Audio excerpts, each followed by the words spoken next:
अस्सलामुअलैकुम, आप देख रहे हैं होराइज़न न्यूज़ HD। मुल्क भर में निकाह रजिस्टर्ड ख़त्म, नया निज़ाम मुतारिफ। मुल्क भर में अब निकाह रजिस्टर्ड ख़त्म करके उसकी जगह एक टैब मुतारफ़ किया जाएगा। टैब पे निकाह पढ़ाने का निकाह खां का अकाउंट बनाया जाएगा। निकाह की फ़ीस निकाह खां जमा करवाएगा।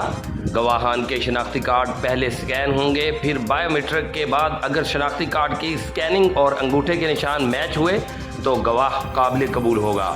दूल्हा की तस्वीर भी मौलवी साहब बनाएंगे। अगर दूल्हा मफरूर हुआ या किसी मुकदमे में इश्तिहारी या टैक्स चोर हुआ तो दूल्हा को मौके पर गिरफ्तार कर लिया जाएगा, क्योंकि टैब का तस्वीरी राब्ता नादरा से मुंसलिक होगा।